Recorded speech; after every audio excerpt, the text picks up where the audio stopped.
अस्सलाम वालेकुम एवरीवन, क्या हाल है आप सबके। वेलकम है आपका नाज़ों के जहान में।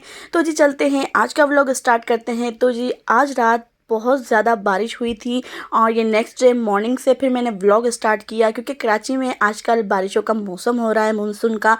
तो बहुत ही प्यारा वेदर हो रहा है आजकल। और बस जब सुबह ही सुबह बंदा उठे और इतना प्यारा मौसम हो तो मूड इंसान का फ़्रेश हो जाता है। तो मैं भी बस यहाँ पर फ़्रेश होने के लिए बाहर आ गई थी। तो बस चाय वगैरह पीने के बाद फिर सफाई में लग गए थे, क्योंकि आज जुम्मा था तो जल्दी जल्दी उठे थे, सारे काम निपटा रहे थे। और आज अम्मी की भी छुट्टी हो गई थी स्कूल की, क्योंकि बारिशों की वजह से स्कूलों की छुट्टी हो गई थी। तो जी किसी के मज़े हो ना हो, लेकिन टीचर्स और स्टूडेंट के बहुत मज़े हैं। इन बारिशों की वजह से छुट्टी हो गई थी, लेकिन अम्मी ने अपनी छुट्टी घर में लगा दी और घर के काम वगैरह करने स्टार्ट हो गई थी। मैंने बहुत रोका कि अम्मी ना करें, आप अपनी छुट्टी एंजॉय करें, लेकिन अम्मी ने नहीं माना। और आज फिर अम्मी आटा वाटा खुद गूंद रही थी और रोटियां बनाई। फिर मैंने कहा कि आज बारिश का मौसम है, क्यों ना कुछ स्पेशल बनाया जाए, और फ्राइडे भी है तो स्पेशल लंच बनाया जाए। तो यहाँ पर बस मैं टिक्का कढ़ाई बना रही थी।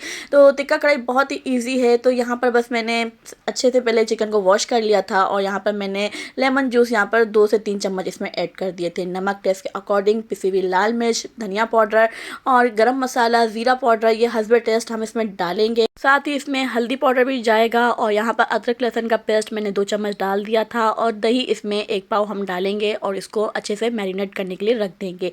और उसके बाद हमने इसको कोयले का स्मोक देना है और इसको हल्की आंच पे आधा घंटे के लिए पकने के लिए रख देना है। ये बहुत ही मज़ेदार टिक्का कढ़ाई रेडी हो जाएगी। तो डिटेल में आपको रेसिपी में फिर कभी दूंगी। तो जी ये वो कढ़ाई है जिस मैंने ज़िंदगी में फ़र्स्ट टाइम मैंने ये कढ़ाई बनाई थी और सब ने बहुत ज़्यादा तारीफ़ की थी। तो मतलब मेरा जो कुकिंग का शौक़ है वो इसी कढ़ाई से ज़्यादा मतलब आया कि मैं अच्छी कुकिंग कर सकती हूँ। तो जी यहाँ पर मैं आलू मैश कर रही हूँ, क्योंकि बारिशों का मौसम है तो कुछ फ्राई आइटम भी होने चाहिए। तो आज कुछ स्पेशल लंच मैं रेडी कर रही थी। रोटियाँ अम्मी ने बनानी थी और यहाँ पर सालन वगैरह मैं रेडी कर रही थी। तो आज फ्राइडे भी है तो बहुत ही मज़ेदार अपने घर वालों के लिए मैंने स्पेशल लंच रेडी किया है। तो ये देखिए आलू की टिक्कियाँ कितनी क्रिस्पी और फ्राई हुई हैं बग़ैर अंडा वगैरह डाले। तो आप लोग को मैं रेसिपी इसकी दे चुकी हूँ, तो ये भी मेरे चैनल पे मौजूद है, आलू की जो कटलेट्स होते हैं। तो जी जिन्होंने अभी तक मेरा चैनल सब्सक्राइब नहीं किया तो मेरे चैनल को लाइक कर दे, शेयर कर दे और सब्सक्राइब कर दे जल्दी से, ताकि अच्छे अच्छे व्लॉग्स और अच्छी अच्छी रेसिपीज़ आप लोग तक पहुंचती रहें। तो जी हमारे आलू के कटलेट्स रेडी हो चुके हैं। तो हमने इसको अच्छे से प्लेट में सजा लिया है, क्योंकि जो सर्व करते हैं ना तो घर वाले देखते हैं तो वो खुश हो जाते हैं कि अच्छे तरीके से अगर सर्व किया गया हो। तो आप मेहनत तो वैसे ही करते हैं, थोड़ा बहुत अच्छे से सर्व कर लें तो क्या ही बात है। तो यहाँ पर कुकिंग कर रही थी, साथ ही साथ इतना हसीन मौसम हो रहा था और ये देखिए कितने काले काले बादल आ रहे थे। तो बस यहाँ पर मैं मौसम भी इंजॉय कर रही थी और अपनी कुकिंग भी इंजॉय कर रही थी। तो खाना वाना खा लिया था, उसके बाद फ्रेश वगैरह होके अपनी नमाज के लिए खड़ी हो गई थी, क्योंकि फ्राइडे वाले दिन जल्दी उठ के जल्दी काम निपटाने का मेरा मकसद ये होता है कि मैं सारे काम निपटाने के बाद ही नमाज़ पढ़ती हूँ, क्योंकि बाद में कोई काम ना हो। क्योंकि अगर पीछे काम रहते हैं, कुकिंग रहती है, तो हमारा ध्यान नमाज में नहीं होता और ना ही हम कुछ और पढ़ सकते हैं। अगर पीछे हमारा काम रहता होगा और हमें खाना बनाना होगा या कुछ सफाई वगैरह करनी होगी, तो हमारे जहन में बस यही बातें चलती हैं कि जल्दी से उठ के हम लोग सफाई कर लें, काम कर लें। तो हम इबादत इतनी जल्दी जल्दी कर लेते हैं। इबादत करने के लिए हमेशा सुकून चाहिए होता है और मतलब सुकून से बैठ के बंदा इबादत करे। तो मुझे तो इसी तरह ही मज़ा आता है और अपने फ्राइडे वाले दिन इसी तरह मैं अपने काम निपटा लेती हूँ। तो जी यहाँ पर नमाज़ वगैरह पढ़ के अब मैं थोड़ा रेस्ट करने के लिए जा रही हूँ और सुबह की उठी हुई थी, तो बस ये टाइम मेरा रेस्ट का होता है।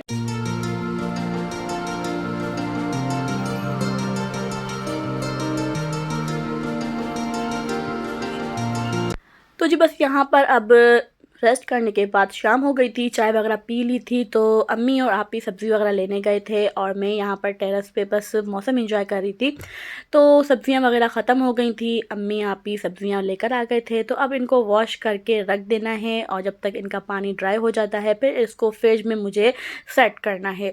तो ये भी एक काम होता है कि सब्ज़ियाँ आती हैं तो इनको धो के और फिर ही फ्रिज में रखना होता है। तो बहुत ये मुश्किल काम मुझे लगता है, लेकिन बस कर लिया मैंने। तो बहुत ही इसको फ्रिज में ऑर्गेनाइज़ करना ना मुझे ये अच्छा काम नहीं लगता। तो बस सब्ज़ियाँ जब भी आती हैं तो हम लोग वॉश करके ही रखते हैं और जब पकाते हैं तो उसको दोबारा वॉश कर लेते हैं। तो बस सब्ज़ियाँ वगैरह धोने के बाद यहाँ पर मैं फ्रूट चाट बना रही थी। बहुत दिल कर रहा था और काफ़ी टाइम से मतलब रमज़ानों के बाद से फ्रूट चाट नहीं खाई, तो बहुत दिल कर रहा था कि फ्रूट चाट बनाऊँ। और आप ही की तबीयत थोड़ी बहुत ख़राब थी तो आप ही ने कहा कि फ्रूट चाट खाने का दिल कर रहा है, तो मैंने कहा चलो बना लेते हैं फ्रूट चाट, और बहुत मज़े की बनी थी। क्योंकि ऐसे जो हम लोग फ्रूट खाते हैं तो सारा फ्रूट नहीं खाया जाता कि ये भी खा लें वो भी खा लें, तो फ्रूट चाट में सारे फ्रूट्स आ जाते हैं तो खा भी लिया जाता है। तो बस मेरी आज कोशिश यही थी कि आप ही की थोड़ी बहुत तबीयत ख़राब थी तो वो सारे फ्रूट खा लें फ्रूट चाट के ज़रिए ही, और मेरा ख़ुद का भी दिल था कि आज फ्रूट चाट बनाऊँ मैं। तो बस जो जो चीज़ें थी मैंने वो सारे फ्रूट इसमें ऐड कर दिए और झटपट सी फ्रूट चाट बना ली। तो इसको मैं अभी बना के रख दूँगी ठंडा करने के लिए, और डिनर के बाद मैं इसको खाऊंगी। तो ज़रूरी नहीं है कि कोई स्पेसिफ़िक कोई एक ही मतलब जैसे फ्रूट हो कि आप वही डालें, आपके घर में जो फ्रूट मौजूद है आप वही डालें। तो यहाँ पर मैंने पपीता, केला, सेब, आम, अंगूर ये सब चीज़ें इसमें ऐड कर दी थी, और अब मैंने इसमें चीनी हसबे टेस्ट डाल दी है, और आप लोग कितना मीठा पसंद करते हैं आप अपने हिसाब से डालें। और यहाँ पर चाट मसाला मैंने 1 चम्मच डाला, और जो काला नमक होता है वो मैंने 1/4 टीस्पून इसमें ऐड कर लिया। इसको मिक्स करके मैंने फ्रिज में रख दिया था। और अब जो हम तैयारी करने जा रहे हैं रात के डिनर की, तो आज मैंने बीफ मलाई बोटी बनाई थी, वो बहुत ही मज़े की बनी थी। तो मैंने बीफ को बॉईल कर लिया था। तो यहाँ पर 2 चम्मच के करीब मैंने लेमन जूस डाला था, और आधा पाव मैंने इसमें दही डाली थी, और इसमें ब्लैक पेपर जाएगा 1/4 टीस्पून, धनिया पाउडर 1 टीस्पून, नमक टेस्ट के अकॉर्डिंग, और यहाँ पर सोया सॉस मैंने इसमें 1 चम्मच डाला था, और यहाँ पर मैंने 2 हरी मिर्चें फाइनली चॉप कर दी थी वो इसमें ऐड कर दी थी। ज़ीरा पाउडर इसे मैंने हाफ़ टी स्पून इसमें ऐड कर लिया था। क्योंकि बारिश जब होती है तो बहुत ज़्यादा भूख लगती है और अच्छा खाने का दिल करता है। तो आज का दिन मैंने बहुत ही घर वालों के लिए स्पेशल कर दिया। तो रात में मैंने बीफ मलाई बोटी बनाई थी, सुबह मैंने टिक्का कढ़ाई और कट्टस बनाए थे। तो यहाँ पर मैंने आधा पैकेट इसमें मलाई ऐड कर दी थी, जो डब्बे वाली होती है वो इसमें ऐड कर दी थी। इसको अच्छे से मिक्स कर दिया है, और साथ ही हम इसको कोयले का स्मोक देंगे, और इसको 10 से 15 मिनट हमने मैरिनेट होने के लिए रख देना है।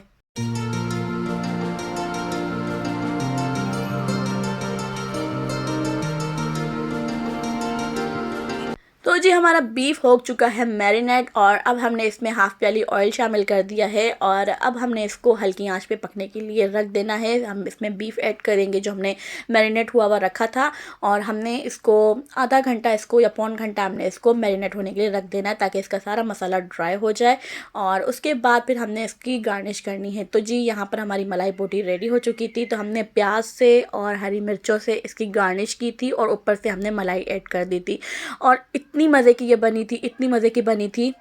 तो जी ये देखिए हमारी बीफ मलाई बोटी की फ़ाइनल लुक आप लोग को कैसी लगी, और आप लोग इसको रोटी के साथ चपाती के साथ एंजॉय कर सकते हैं, और पराठों के साथ भी एंजॉय कर सकते हैं।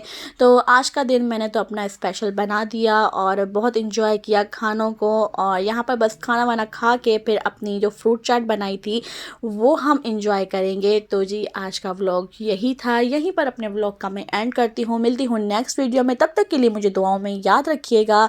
अल्लाह हाफ़िज़।